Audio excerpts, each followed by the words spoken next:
I'd like to tell you about the strangest secret in the world.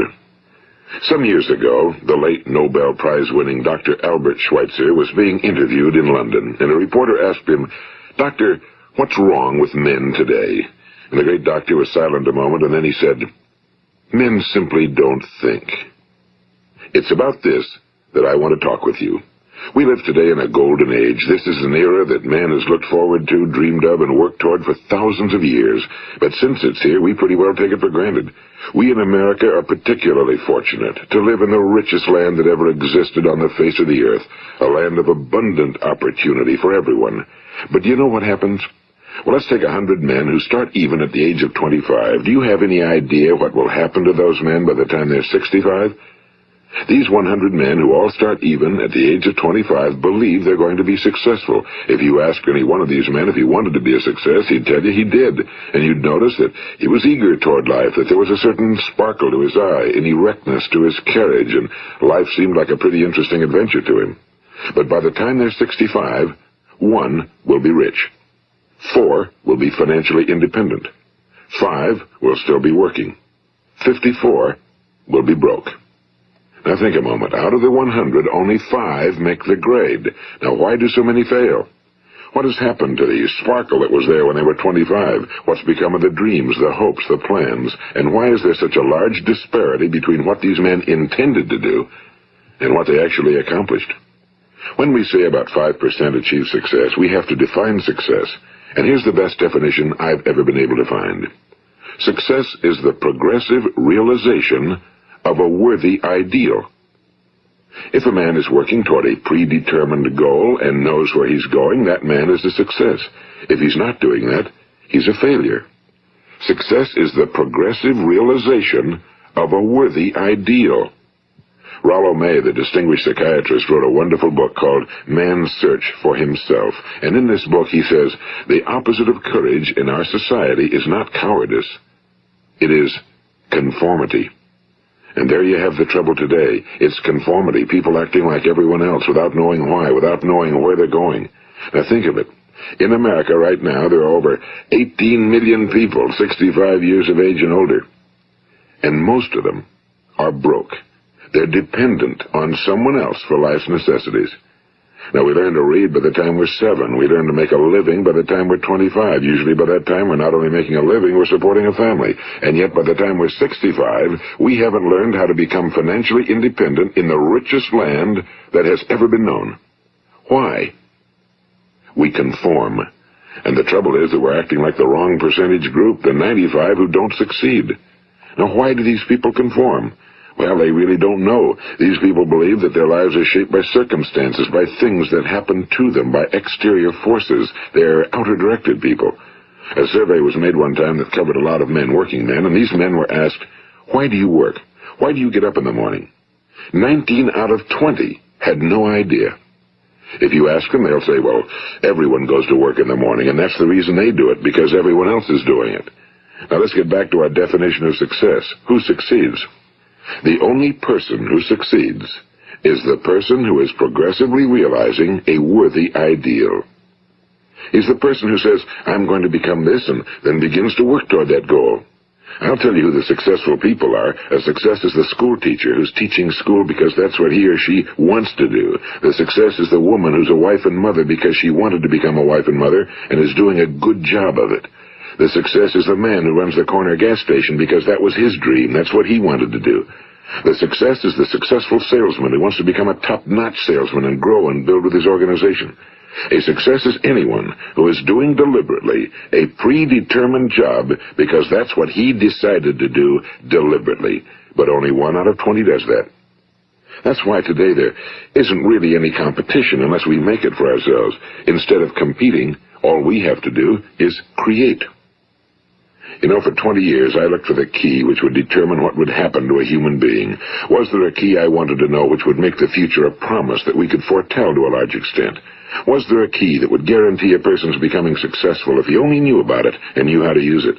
Well, there is such a key, and I've found it. Have you ever wondered why so many men work so hard and honestly without ever achieving anything in particular, and others don't seem to work hard and yet seem to get everything? They seem to have the magic touch. You've heard them say that about someone. Everything he touches turns to gold. And have you ever noticed that a man who becomes successful tends to continue to become successful? And on the other hand, have you noticed how a man who's a failure tends to continue to fail? Well, it's because of goals. Some of us have goals, some don't. People with goals succeed because they know where they're going. It's that simple. Think of a ship leaving a harbor, and think of it with the complete voyage mapped out and planned. The captain and crew know exactly where it's going and how long it'll take. It has a definite goal. Now, 9,999 times out of 10,000, it will get to where it started out to get. Now let's take another ship, just like the first, only let's not put a crew on it or a captain at the helm.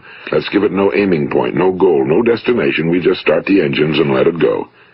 I think you'll agree with me that if it gets out of the harbor at all, it will either sink or wind up on some deserted beach, a derelict. It can't go anyplace because it has no destination and no guidance, and it's the same with a human being. Take the salesman, for example. There's no other person in the world today with the future of a good salesman. Selling is the world's highest paid profession, if we're good at it, and if we know where we're going.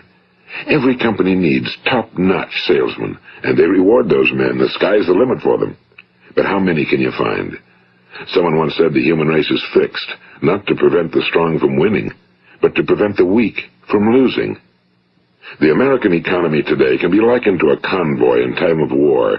The entire economy is slowed down to protect its weakest link, just as the convoy had to go at the speed that would permit its slowest vessel to remain in formation. That's why it's so easy to make a living today. It takes no particular brains or talent to make a living and support a family today. So we have a plateau of so-called security, if that's what a person's looking for. But we do have to decide how high above this plateau we want to aim. Now let's get back to the strangest secret in the world, the story that I wanted to tell you today. Why do men with goals succeed in life and men without them fail? Well, let me tell you something which, if you really understand it, will alter your life immediately. If you understand completely what I'm going to tell you from this moment on, your life will never be the same again. You will suddenly find that good luck just seems to be attracted to you. The things you want just seem to fall in line, and from now on you won't have the problems, the worries, the gnawing lump of anxiety that perhaps you've experienced before. Doubt, fear, well, they'll be things of the past. Here's the key to success and the key to failure. We become what we think about. Now let me say that again. We become what we think about. Throughout all history, the great wise men and teachers, philosophers and prophets have disagreed with one another on many different things. It's only on this one point that they are in complete and unanimous agreement. Listen to what Marcus Aurelius, the great Roman emperor, said. A man's life is what his thoughts make of it. Disraeli said this. Everything comes if a man will only wait. I've brought myself by long meditation to the conviction that a human being with a settled purpose must accomplish it, and that nothing can resist a will that will stake even existence for its fulfillment. Ralph Waldo Emerson said this, a man is what he thinks about all day long. William James said, the greatest discovery of my generation is that human beings can alter their lives by altering their attitudes of mind. And he also said, we need only in cold blood act as if the thing in question were real, and it will become infallibly real by growing into such a connection with our life that it will become real. It will become so knit with habit and emotion that our interest in it will be those which characterize belief. And he also said, if you only care enough for a result, you will almost certainly attain it. If you wish to be rich, you will be rich. If you wish to be learned, you will be learned. If you wish to be good, you will be good. Only you must then really wish these things and wish them exclusively, and not wish at the same time 100 other incompatible things just as strongly. In the Bible you read in Mark 9:23, if thou canst believe, all things are possible to him that believeth. My old friend Dr. Norman Vincent Peale put it this way, this is one of the greatest laws in the universe. Fervently do I wish I had discovered it as a very young man. It dawned upon me much later in life, and I found it to be one of the greatest, if not my greatest discovery outside of my relationship to God. The great law, briefly and simply stated, is that if you think in negative terms, you will get negative results. If you think in positive terms, you will achieve positive results. That is the simple fact, he went on to say, which is at the basis of an astonishing law of prosperity and success. In 3 words, believe and succeed. William Shakespeare put it this way: our doubts are traitors and make us lose the good we oft might win by fearing to attempt. George Bernard Shaw said, people are always blaming their circumstances for what they are. I don't believe in circumstances. The people who get on in this world are the people who get up and look for the circumstances they want, and if they can't find them, make them. Well, it's pretty apparent, isn't it? And every person who discovered this for a while believed that he was the first one to work it out. We become what we think about. Now, it stands to reason that a person who's thinking about a concrete and worthwhile goal is going to reach it, because that's what he's thinking about, and we become what we think about. Conversely, the man who has no goal, who doesn't know where he's going, and whose thoughts must therefore be thoughts of confusion and anxiety and fear and worry, becomes what he thinks about. His life becomes one of frustration and fear and anxiety and worry. And if he thinks about nothing, he becomes nothing. Now, how does it work? Why do we become what we think about? Well, I'll tell you how it works as far as we know. Now, to do this, I want to tell you about a situation that parallels the human mind. Suppose a farmer has some land, and it's good fertile land. Now, the land gives the farmer a choice. He may plant in that land whatever he chooses. The land doesn't care. It's up to the farmer to make the decision. Now, remember, we're comparing the human mind with the land because the mind, like the land, doesn't care what you plant in it. It will return what you plant, but it doesn't care what you plant. Now, let's say that the farmer has 2 seeds in his hand. One is a seed of corn. The other is nightshade, a deadly poison. He digs 2 little holes in the earth, and he plants both seeds, one corn, the other nightshade. He covers up the holes, waters, and takes care of the land, and what will happen? Invariably, the land will return what's planted. As it's written in the Bible, as ye sow, so shall ye reap. Now remember, the land doesn't care. It'll return poison in just as wonderful abundance as it will corn. So up come the 2 plants, one corn, one poison. Now, the human mind is far more fertile, far more incredible and mysterious than the land, but it works the same way. It doesn't care what we plant. Success, failure. A concrete, worthwhile goal, or confusion. Misunderstanding, fear, anxiety, and so on. But what we plant, it must return to us. You see, the human mind is the last great unexplored continent on Earth. It contains riches beyond our wildest dreams. It will return anything we want to plant. Now, you might say, well, if that's true, why don't people use their minds more? Well, I think they figured out an answer to that one, too. Our mind comes as standard equipment at birth. It's free, and things that are given to us for nothing we place little value on. Things that we pay money for, we value. The paradox is that exactly the reverse is true. Everything that's really worthwhile in life came to us free. Our minds, our souls, our bodies, our hopes, our dreams, our ambitions, our intelligence, our love of family and children and friends and country, all these priceless possessions are free. But the things that cost us money are actually very cheap and can be replaced at any time. A good man can be completely wiped out and make another fortune. He can do that several times. Even if our home burns down, we can rebuild it. But the things we got for nothing, we can never replace. The human mind isn't used because we take it for granted. Familiarity breeds contempt. It can do any kind of job we assign to it, but generally speaking, we use it for little jobs instead of big, important ones. Universities have proved that most of us are operating on about 10% or less of our abilities. So decide now, what is it you want? Plant your goal in your mind. It's the most important decision you'll ever make in your entire life. What is it you want? Do you want to be an outstanding salesman? A better worker at your particular job? Do you want to go places in your company? In your community? Do you want to get rich? All you've got to do is plant that seed in your mind, care for it, work steadily toward your goal, and it will become a reality. It not only will, there's no way that it cannot. You see, that's a law, like the laws of Sir Isaac Newton, the laws of gravity. If you get on top of a building and jump off, you'll always go down. You'll never go up, and it's the same with all the other laws of nature. They always work. They're inflexible. Think about your goal in a relaxed, positive way. Picture yourself in your mind's eye as having already achieved this goal. See yourself doing the things you will be doing when you've reached your goal.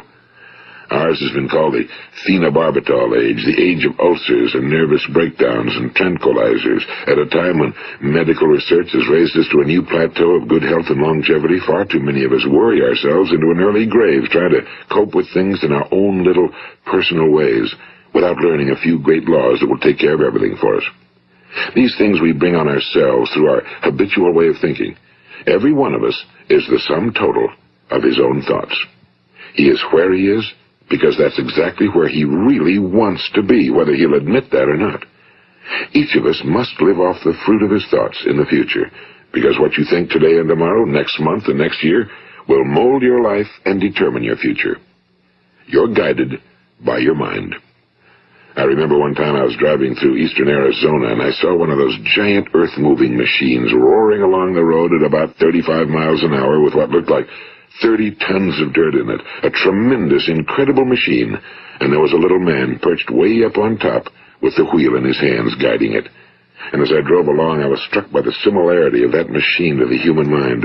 Just suppose you're sitting at the controls of such a vast source of energy. Are you going to sit back and fold your arms and let it run itself into a ditch? Or are you going to keep both hands firmly on the wheel and control and direct this power to a specific, worthwhile purpose? It's up to you. You're in the driver's seat. You see, the very law that gives us success is a two-edged sword. We must control our thinking. The same rule that can lead a man to a life of success, wealth, happiness, and all the things he ever dreamed of for himself and his family. That very same law can lead him into the gutter. It's all in how he uses it, for good or for bad. This is the strangest secret in the world. Now, why do I say it's strange, and why do I call it a secret? Actually, it isn't a secret at all. It was first promulgated by some of the earliest wise men, and it appears again and again throughout the Bible, but very few people have learned it, understand it. That's why it's strange, and why for some equally strange reason it virtually remains a secret. I believe that you could go out and walk down the main street of your town and ask one man after another what the secret of success is, and you probably wouldn't run into one man in a month who could tell you. Now, this information is enormously valuable to us if we really understand it and apply it. It's valuable to us not only for our own lives, but the lives of those around us, our families, employees, associates, and friends. Life should be an exciting adventure. It should never be a bore. A man should live fully, be alive. He should be glad to get out of bed in the morning. He should be doing a job he likes to do because he does it well. One time I heard Grove Patterson, the great late editor-in-chief of the Toledo Daily Blade, make a speech, and as he concluded his speech, he said something I've never forgotten. He said, "My years in the newspaper business have convinced me of several things. Among them, that people are basically good, and that we came from someplace, and we're going someplace. So we should make our time here an exciting adventure. The architect of the universe didn't build a stairway leading nowhere." And the greatest teacher of all, the carpenter from the plains of Galilee, gave us the secret time and time again. As ye believe, so shall it be done unto you. I've explained the strangest secret in the world and how it works. Now, on this side, I want to explain how you can prove to yourself the enormous returns possible in your own life by putting this secret to a practical test. I want you to make a test that will last 30 days. It isn't going to be easy, but if you'll give it a good try, it will completely change your life for the better. Now, back in the 17th century, Sir Isaac Newton, the English mathematician and natural philosopher, gave us some natural laws of physics which apply as much to human beings as they do to the movement of bodies in the universe. And one of these laws is that for every action, there is an equal and opposite reaction. Simply stated, as it applies to you and me, it means we can achieve nothing without paying the price. The results of your 30-day experiment will be in direct proportion to the effort you put forth. To be a doctor, you must pay the price of long years of difficult study. To be successful in selling, and remember that each of us succeeds to the extent of his ability to sell. Selling our families on our ideas, selling education in schools, selling our children on the advantages of living the good and honest life, selling our associates and employees on the importance of being exceptional people. To, of course, the profession of selling itself. But to be successful in selling our way to the good life, we must be willing to pay the price. Now, what is that price? Well, it's many things. First, it's understanding emotionally, as well as intellectually, that we literally become what we think about, that we must control our thoughts if we're to control our lives. It's understanding fully that as ye sow, so shall ye reap. Second, it's cutting away all fetters from the mind and permitting it to soar as it was divinely designed to do. It's the realization that your limitations are self-imposed and that the opportunities for you today are enormous beyond belief. It's rising above narrow-minded pettiness and prejudice. And third, it's using all your courage to force yourself to think positively on your own problem, to set a definite and clearly defined goal for yourself, to let your marvelous mind think about your goal from all possible angles, to let your imagination speculate freely upon many different possible solutions, to refuse to believe that there are any circumstances sufficiently strong to defeat you in the accomplishment of your purpose, to act promptly and decisively when your course is clear, and to keep constantly aware of the fact that you are, at this moment, standing in the middle of your own acres of diamonds, as Russell Conwell used to point out.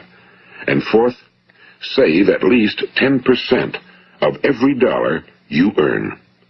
It's also remembering that no matter what your present job, it has enormous possibilities if you're willing to pay the price. Now let's just go over the important points in the price each of us must pay to achieve the wonderful life that can be ours. It is, of course, worth any price. 1. You will become what you think about. 2. Remember the word imagination and let your mind begin to soar. 3. Courage. Concentrate on your goal every day. 4. Save 10% of what you earn. And 5. Action. Ideas are worthless unless we act on them. Now, I'll try to outline the 30-day test I want you to make. Keep in mind that you have nothing to lose by making this test and everything you could possibly want to gain. There are 2 things that may be said of everyone. Each of us wants something, and each of us is afraid of something. I want you to write on a card what it is you want more than anything else.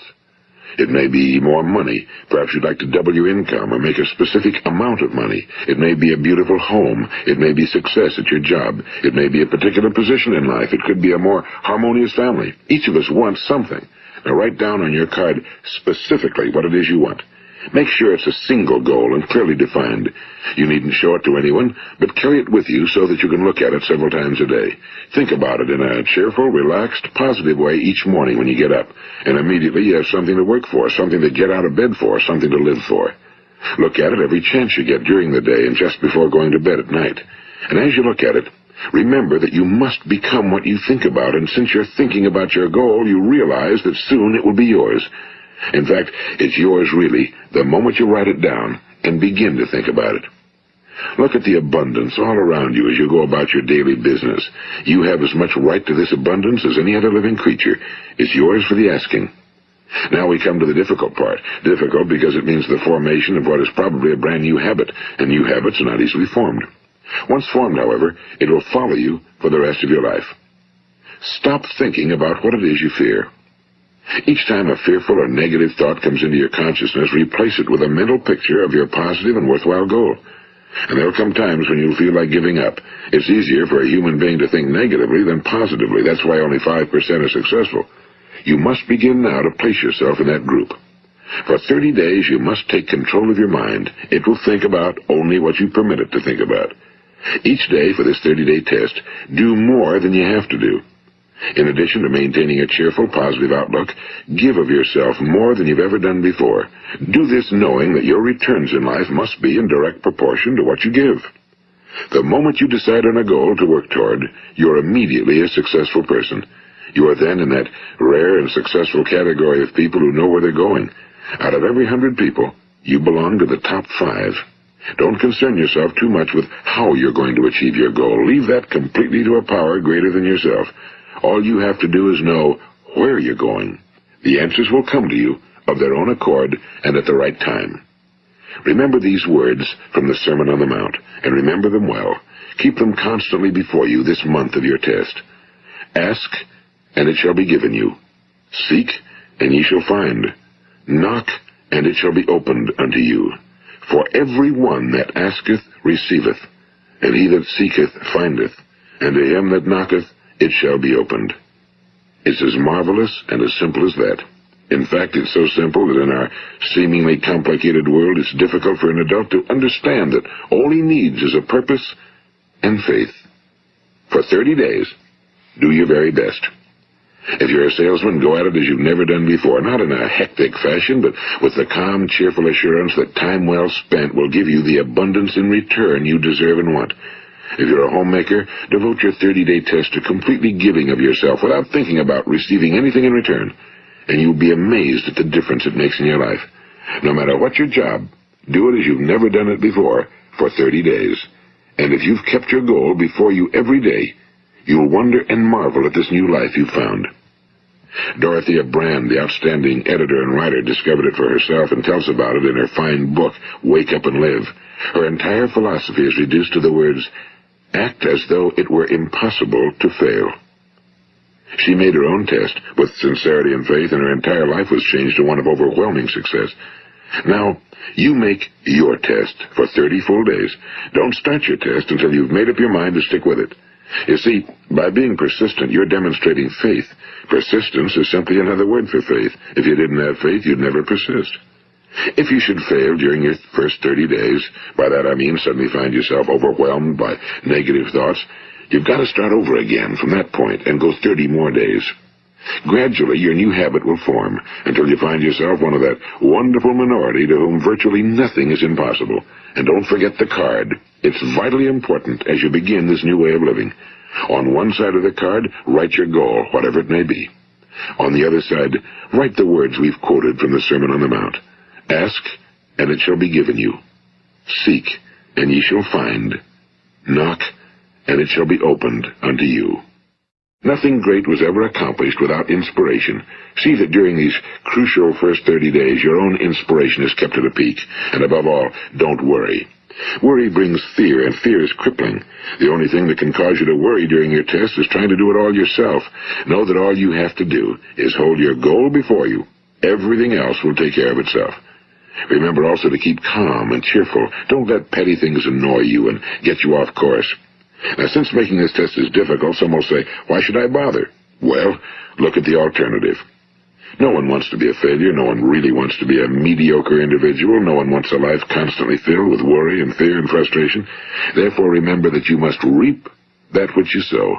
If you sow negative thoughts, your life will be filled with negative things. If you sow positive thoughts, your life will be cheerful, successful, and positive. Now, gradually, you will have a tendency to forget what you've heard on this recording. Play it often. Keep reminding yourself of what you must do to form this new habit. Gather your whole family around at regular intervals and listen to what's been said here. You know, most men will tell you that they want to make money without understanding the law. The only people who make money work in a mint. The rest of us must earn money. This is what causes those who keep looking for something for nothing or a free ride to fail in life. The only way to earn money is by providing people with services or products which are needed and useful. We exchange our time and our product or service for the other man's money. Therefore, the law is that our financial return will be in direct proportion to our service. Now, success is not the result of making money. Making money is the result of success, and success is in direct proportion to our service. Most people have this law backwards. They believe that you're successful if you earn a lot of money. The truth is that you can only earn money after you're successful. It's like the story of the man who sat in front of the stove and said to it, give me heat, and then I'll add the wood. How many men and women do you know, or do you suppose there are today, who take the same attitude toward life? There are millions. We've got to put the fuel in before we can expect heat. Likewise, we've got to be of service first before we can expect money. Don't concern yourself with the money. Be of service. Build, work, dream, create. Do this and you'll find there's no limit to the prosperity and abundance that will come to you. Prosperity, you know, is founded upon a law of mutual exchange. Any person who contributes to prosperity must prosper in turn himself. Sometimes the return will not come from those you serve, but it must come to you from someplace, because that's the law. For every action, there is an equal and opposite reaction. As you go daily through your 30-day test period, remember that your success will always be measured by the quality and quantity of service you render, and money is a yardstick for measuring this service. No man can get rich himself unless he enriches others. Now, there are no exceptions to a law. You can drive down any street in America and from your car estimate the service that's being rendered by the people living on that street. Had you ever thought of this yardstick before? It's interesting. Some, like ministers and priests and other devoted people, measure their returns in the realm of the spiritual, but again, their returns are equal to their service. Once this law is fully understood, any thinking person can tell his own fortune. If he wants more, he must be of more service to those from whom he receives his return. If he wants less, he has only to reduce his service. This is the price you must pay for what you want. If you believe you can enrich yourself by deluding others, you can end only by deluding yourself. It may take some time, but just as surely as you breathe, you'll get back what you put out. Don't ever make the mistake of thinking you can avert this. It's impossible. The prisons and the streets where the lonely walk are filled with people who tried to make new laws just for themselves. We may avoid the laws of man for a while, but there are greater laws that cannot be broken. An outstanding medical doctor recently pointed out 6 steps that will help you realize success. 1. Set yourself a definite goal. 2. Quit running yourself down. 3. Stop thinking of all the reasons why you cannot be successful and instead think of all the reasons why you can. 4. Trace your attitudes back through your childhood and try to discover where you first got the idea you couldn't be successful, if that's the way you've been thinking. 5. Change the image you have of yourself by writing out a description of the person you would like to be. And 6. Act the part of the successful person you have decided to become. The doctor who wrote those words is a noted West Coast psychiatrist, Dr. David Harold Fink. Do what the experts since the dawn of recorded history have told you you must do. Pay the price by becoming the person you want to become. It's not nearly as difficult as living unsuccessfully. Make your 30-day test, then repeat it again, and each time it will become more a part of you until you'll wonder how you could ever have lived any other way. Live this new way and the floodgates of abundance will open and pour over you more riches than you may have dreamed existed. Money? Yes, lots of it. But what's more important, you'll have peace. You'll be in that wonderful minority who lead calm, cheerful, successful lives. Start today. You have nothing to lose, but you have a whole life to win. This is Earl Nightingale, and thank you.